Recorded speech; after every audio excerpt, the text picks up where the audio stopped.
Dead batteries, love and early recovery. Mike V.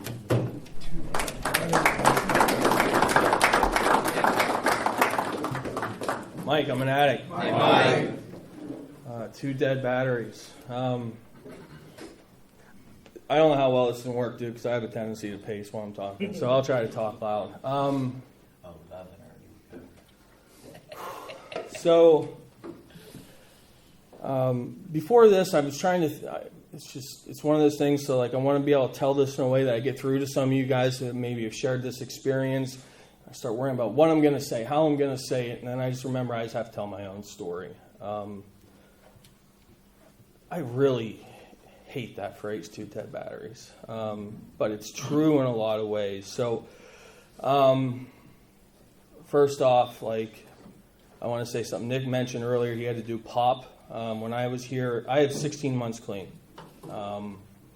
And when I showed up here last year, Phil had me put a red shirt on, and I had to point people where to park, and I had no idea what the hell I was doing. But I was glad to be a part of it, and this is my second recovery conference. And I remember last year, like, thinking that the thought of ever speaking at this or something like this seemed so outlandish, because, like, having 6 months clean was fucking mind-blowing, right? And I'm here, it's just a whole lot of gist for today's. So the 2 dead batteries, and I think the reason why Phil might have asked me to do this, when I got clean, been married for 13 years. I only have 20 minutes, so I got to make this like sort of... This topic has literally been... it's been part of my recovery from the very beginning. When I got clean, my wife of 13 years, when we met, we were both addicts. We just didn't know it yet. But we got married for the right reasons. I did love her. She loved me. I'm trying to think where to begin here. So, the nature of this disease is that it's progressive, right? So, years ago, before like drug use really took over my life, and hers, because she's one of us as well. Some things happened in our life. Our oldest daughter got cancer when she was 13. Was only given like a 20% chance to survive. And with that came like that was that turning pivotal moment, like that just let our disease take control of both of us. And like that's when using went from controlled using, which I've never controlled my using, but when I thought I could, to it became something that I had to do every day. And then, like, truly, self-obsession is at the heart of our insanity as addicts, right? So, like, 2 people completely self-obsessed about serving their own purposes and getting high, you don't tend to work together on the same road. You end up going on different tangents. And it becomes just a matter of lying, deceitfulness. So, when I got clean, at that point, her and I had separated prior to me getting clean. And that was for a lot of reasons. I really don't think that's pertinent to this conversation. But I decided something made me make the decision that I needed to stop what was going on in my life, which was the soul-crushing helplessness, hopelessness, giving up on life as I knew it. I had no idea. I'd given up the fact that I just knew that I couldn't live the way that I was living anymore, like truly not wanting to live another day, just because I didn't want to deal with it anymore. So I'd gotten clean. We weren't living together at that time, and I started that process that we all do, coming in a room, finding a little bit of hope, and I found that here.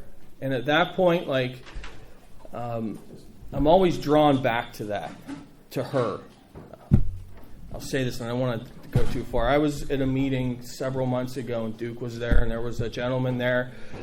I was discussing, like, him and his girl just gotten clean, and Duke made something about how don't be one of those codependent couples. And I looked at Duke and said, was I one of those? He's like, yes. I'm like, damn it, I guess I was, man. Because I was. Like, that's the nature of what my disease did to me. I needed somebody else to make me feel better. If she was happy, I'd be happy. Which she was never, 2 addicts together, no one's happy, so we were just fucking miserable. And I came in like, as soon as I got clean, like the message of this program, hope, and staying clean for a day, and what that could provide, like I wanted, because something snapped. I mean, something clicked. Like this program made sense. That vision of hope, like maybe I can do this one more day. And you start reading the literature, and it's like, oh my God, this is written, like this is about me. And you want to start trying. I wanted to start trying to I wanted her to get it. Just like anybody that we care about in our lives, we want them to understand what we're feeling, that unbelief, that hope, just that feeling of like, I kind of have a place I belong now. And so like, this was early on, so I thought I could get somebody else clean. And she had been in the rooms before me. This is my first time. But like I realized like this was the only thing I had, because I knew the alternative was not a life I wanted to go back to. So we started talking a little bit more. She came to some meetings. At that point, like life started looking normal again, but I was still codependent as hell. Like I needed that person in my life, even with her being like a toxic part of that relationship. And I was still toxic as fuck. I had like a month clean. I was out of my mind. But I knew like I had to stay clean for one more day. So the experience more or less has been with that, I don't want to share my wife's shit, but it's a men's conference, so whatever. Part of that is like I need to share her side of it so I can share my side of it. And I don't think I really need to get into her side of it. She struggled very much with coming in and going out again. And I kept buying because I wanted that so bad. I wanted her to get it. I wanted to be with her. Because we have kids. And it was just, I've always loved her. But that doesn't necessarily equate to a healthy relationship, which I had no idea what that was until I came here. My first healthy relationship was with my sponsor, and I've been fortunate enough to develop some with other people in here and know what that kind of looks like. And once I started knowing what that looked like, I realized how unhealthy our relationship was. But I couldn't help that fact of wanting to save somebody. In the literature, I'm very sure I'm not going to quote it right, but like, you can't yell, beat, drag. You can't make somebody get clean. Like that's something we all have to live our own stories. We all recover our own way. I mean, I'll get to that. So, at that point, I don't know. I probably had 3-4 months clean. We made a decision. She was clean, but for a little bit of time, we decided that we were going to kind of like move back in together, get a house together. And at that point, my experience has been this, especially early on. Like, not necessarily understanding the steps in this program and the freedom of surrender, right? Because I still only knew how to control the shit out of everything. So we moved in together. All I wanted to do was help her stay clean, which is fucking impossible, right? And I didn't find out that you never tell your spouse or significant other they need to call their sponsor. Until after I did it, I told my sponsor, he's like, don't ever do that again. You're basically calling her fucking nuts. I'm like, okay, so I've never done that again, but that was my experience because I wanted her to help. I wanted to help. So she kept going in and out, and the nature of me wanting to control things, and like that comes from fear, right? There's so much fear, and I realized in my recovery like how much fear controlled my life, and especially when we're talking about another individual, another addict, another person I'm married to. Like having a relationship adds all these layers to anything in life, especially some of you are married to have kids. Like there's no clear cut like this is just what I need to do and walk away. And it was a matter of when something would happen, she'd have a lapse. First thing I went to was, projection. Like, what am I going to do tomorrow? What about next week? Where am I going to live if I fucking leave? And all this madness about what's going to happen. And then beating myself up for what has happened and allowing this to happen again. because I hadn't found that point of truly understanding. I can't help her. Like, I can't help her. I can be there for her. I can support her, like, just like a sponsor-sponsee relationship. Anybody coming in this room, like, I'm here to help you, but I can't help you get clean. And anything I can do to help you achieve that end, by all means, I'm here for you. But I can't get you clean. And it took me probably till just about before a year before I had that epiphany that I can't help her. I can be there for her. It was love, kindness, and support, right, Phil? Love, kindness, and support. Phil suggested that to me in my home group in this very room when I probably had about 6 months, and I wrote it on the mirror. In one of her moments where she was using and all pissed off because the nature of any addict who's caught up in the grips, nothing's their fault. Everything, they're not responsible for any of their decisions. It's, you did this to me. Kindness is underlined in my bathroom like 6 times with stars pointing to it because I guess I wasn't being kind when I told her, like, this isn't acceptable. I walk in every day and look at it and almost smile. It's just like, Jesus, the madness of active addiction, man. So I don't know where I was. I was probably about 4 months clean. I just finished my 3rd step. This program's awesome because everything that's happened in my life, and every time I've needed this program, I've just happened to work a step or a tradition that I didn't realize I needed it until I got a couple weeks or a couple months past it. I just finished my 3rd step, which was an important part of this process, right? Like turning my will and my life over the care of God. And at that point, she had used, and like, so the old Mike, the person who only knew my self-interest, and I had one comfortable emotion, and that was anger. Because in anger, I didn't have to feel the hurt, the worry, the concern. I could just be consumed about that frustration, and shit's not going my way, so I'm going to be fucking pissed and rage. And you're going to do what I'm telling you to do because I'm yelling louder than you. That doesn't work. But it felt good at the time because I didn't know any better. Like, I knew these spiritual principles were in place. And the point I'm getting at is that she had used, and like it was a really bad night, and the old me came out. It was the last hole I punched in a wall since I've been clean. At 4 months, I had to fix them all. That's the difference today, being clean. I got to fix the shit I do. Before, I just punch a bunch of holes or rip doors off walls. And I just leave the apartment or house, be like, fuck it, I'm running. Because that's what I did, was run.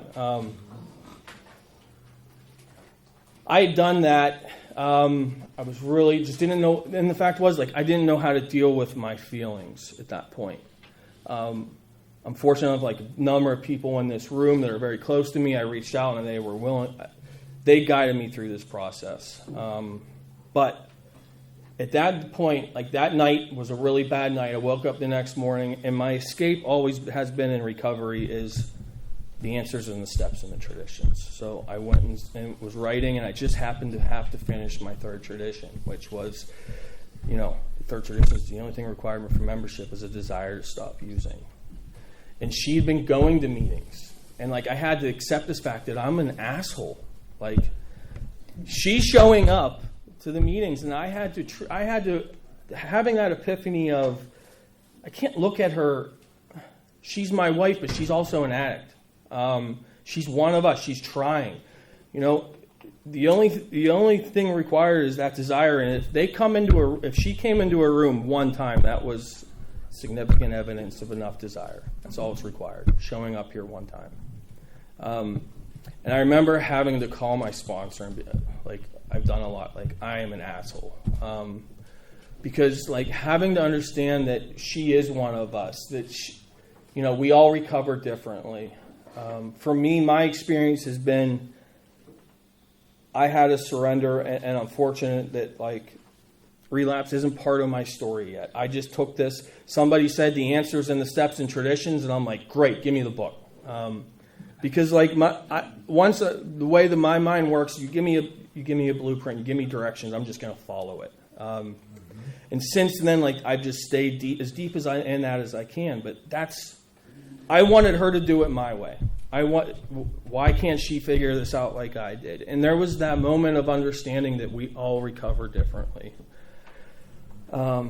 We all find our own way. We all have our own stories. And like, that's part of that experience that, I had to hit that point where I had to accept and surrender the fact that my will wasn't enough to keep me clean, and I needed to ask for help, which was a really shitty day because I still am, but not as much. I had the biggest ego and pride in the world, and I could do anything.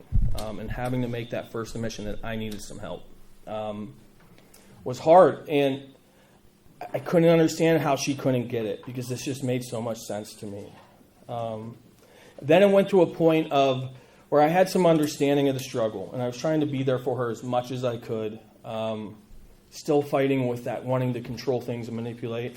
I'm around down 5 minutes. All right. At that point, it was a matter of me trying to find that line between being supportive and enabling.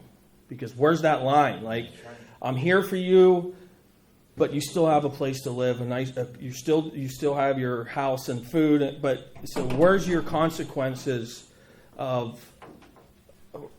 Where's your fuck me moment? Because everything's still kind of in place. And I didn't know how to deal with that because my nature was I want to control the situation. So you know what? You know how I can control this is I'm going to file for fucking divorce. I'm going to end this my way because it's not even the end I want. But since I can choose how that ends, I might be good with that. And thank God, like I just worked the third step and tradition. Like that's not God's will. I need to let shit happen how it needs to happen. And I didn't like that, right? Because there was not knowing. And I wasn't good with that not knowing what was going to happen in the future. And this is how I think I ended up with this topic. I called Phil one morning at work, and I asked him that question, like, where's that line? How do I identify that line between support and enabling? And I don't know if I really got an answer, but he made a comment about 2 dead batteries and pointing out, like, I'm also one. I'm one, man. And I had to realize, like, I have a part in this relationship just as much as she does. She's struggling through the same thing that God knows I can relate to. And I need to find my own way through that. So, as time's passed, there's been struggles, but what I will say is, like,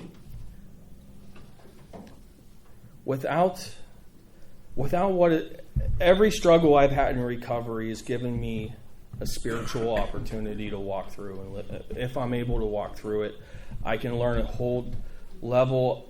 I think somebody earlier mentioned in our opening meeting about a deeper level of surrender. And that's what it becomes, because I find that my experience has shown me that, and I'll say this and I'll be done.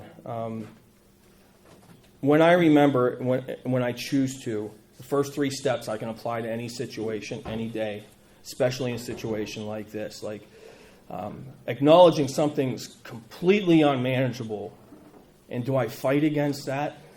Do I try to control, or do I surrender to that?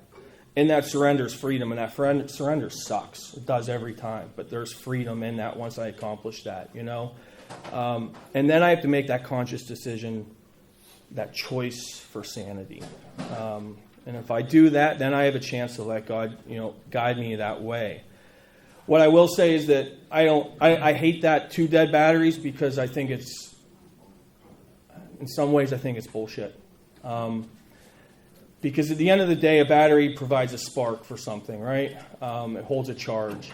For me, this program has been what that is. That program has given me that spiritual charge, that spiritual spark to start feeling myself again, learning myself, and being able to not hate myself. And with that understanding of that, I can actually care about others. Until I accomplished that, I wasn't able to provide anything to anybody in this world.